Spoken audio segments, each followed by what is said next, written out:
नमस्कार, मैं हूं रविंजा और आप देख रहे हो अभिनव भारत नंबर 1।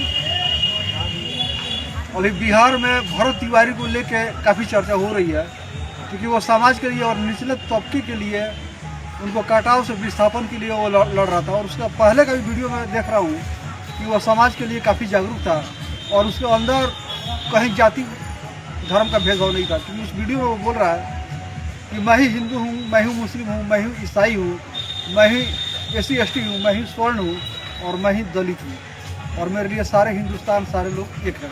नतीजा क्या हुआ? नतीजा ये हुआ कि SDM जो भ्रष्टाचार में लिप्त था उसको बुलाता है और जलील करके, बेइज्जत करके उसको भगा देता अपने ऑफिस से। अब वो लड़का जो है, नया यंग जनरेशन है, नया खून है, अब वो हथियार खरीद लेता है, हथियार लहराता है, हथियार सरेंडर कर देता है। और पुलिस उस समय कुछ नहीं करती है जिस दिन उसके घर पर पुलिस जाती है। और वो यही बात बोल रहा था कि मेरी बात मानो और गांव का भलाई करो, गांव को कटाव से, विस्थापन से बचाओ।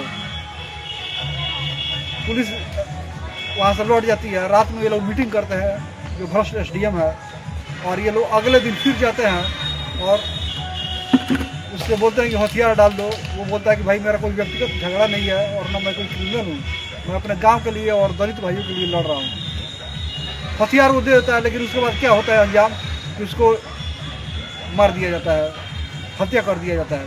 पूरा ब्रूटल तरीके से कोल्ड मर्डर है।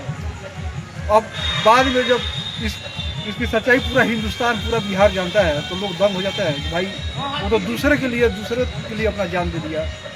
गांव के विस्थापन के लिए, भ्रष्टाचार के खिलाफ वो लड़ रहा था कि जो बाढ़ पुनर्वास के लिए जो पैसे आए हैं पीड़ितों के लिए, वो पैसे आखिर कहाँ गए, वो बजट क्या हुआ? हजारों करोड़ की बात है। इससे पता ये चलता है कि भ्रष्टाचार कितना जड़ तक पैठ बना चुका है। जी, कितना पैठ बना चुका है कि एक भोले भाले युवक को उत्तेजित कर दिया जाता है कि वो आवेश में, नया खून है, नया गर्म खून होता है, आवेश में वो कुछ ऐसा कदम उठा ले ताकि सफाया करने का बहाने मिल जाए। ये बिहार का एक बहुत ही विद्रूप चेहरा है।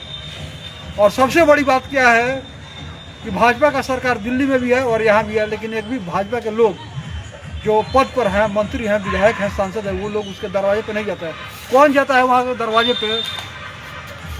तो दलित समाज के लोग, मुसलमान समाज के लोग जाते हैं वहाँ पर। मुसलमान नेता जाते हैं, दलित नेता जाते हैं।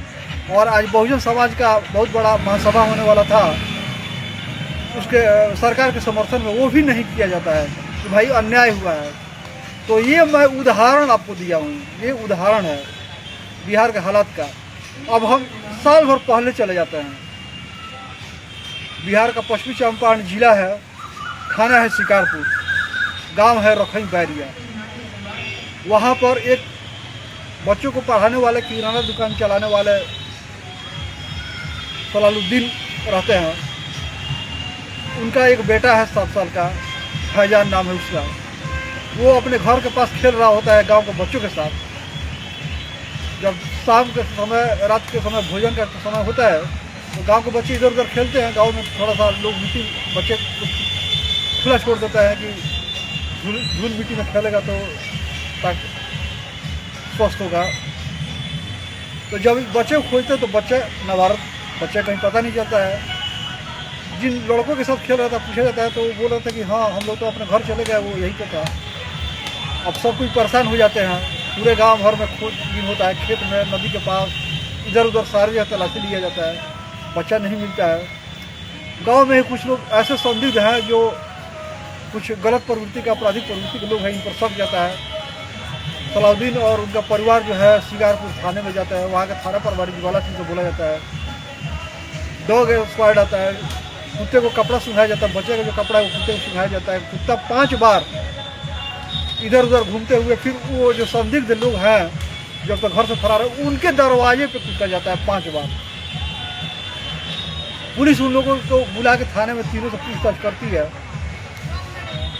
अब देखिए कि ये लोग आपराधिक प्रवृत्ति के हैं तो निश्चित है कि इनका पैरवी होगा, पहुंच होगा। थाने से ये लोग पैसे के बल पे छूट के चले जाते हैं। लोग पुलिस को कड़ा एक्शन लेना चाहिए था, इनको रिमांड कर लेकर कड़ाई से पूछताछ करनी चाहिए थी। वो ऐसा नहीं होता है, संतोषजनक कोई कार्य पुलिस नहीं कर पाती है। और ये तीनों जैसे ही आते हैं अपने घर, वहाँ से लौट के उसके बाद ये लोग चुपचाप गोपनीय तरीके से गांव छोड़कर फरार हो जाते हैं तीनों, 2 जेंट्स और 1 लेडीज है। और आज 1 साल हो गए, न बच्चा बरामद हुआ फैजान, और ना ही ये तीनों अपने गांव आए हैं, घर में इनका ताला लगा हुआ है। अब बताइए कि ये लोग अपराधी नहीं है तो क्या है? जो व्यक्ति साल भर से अपने घर में ताला लगा के गायब हो जाए पुलिस थाने से निकलते ही, इसका मतलब क्या होता है? अगर ये लोग दूध के धुले रहते हैं, इस कांड में संलिप्त नहीं होते, तो ये सीधे तौर पे ये लोग सीना तान के कहते कि भैया मेरा काम नहीं है, तुम शक कर रहे हो, हम लोग ऐसा नहीं किए हैं। चलो जिस मंदिर में, जिस गीता पुराण रामायण महाभारत पर हाथ रखवा के कसम खा लो, कसम दे दो हमने ये काम नहीं किया। तो ये लोग गायब क्यों हैं? और ये लोग सलाउद्दीन, इनकी पत्नी हाई कोर्ट, डीजीपी के पास, एसपी के पास और स्थानीय जो जनप्रतिनिधि है उनके पास ये लोग फरियाद ले के हर 2 दिन 4 दिन पर ये लोग दौड़ लगा रहे हैं। इन लोगों का पैसा खर्च हो रहा है आने जाने में। लेकिन हाय रे बिहार का सिस्टम, जब डीजीपी के पास चला गया, हाई कोर्ट में मैटर चला गया, तो फिर ये तीनों के घर पे सील क्यों नहीं हो रहा है, कुर्की जब्ती क्यों नहीं हो रहा है? आखिर ये लोग दूध के धुले आदमी कहाँ चले गए हैं साल भर से? बच्चा भी गायब और ये भी गायब। तो ये मैं एग्जाम्पल दे रहा हूँ बिहार के भ्रष्टाचार का, बिहार के भ्रष्ट तंत्र का, कि आंखों देखी बात को झुठला दिया जाता है, आंखों देखे सत्य को ये लोग गोली से मरवा के खत्म करवा देते हैं जो समाज के लिए लड़ रहा था।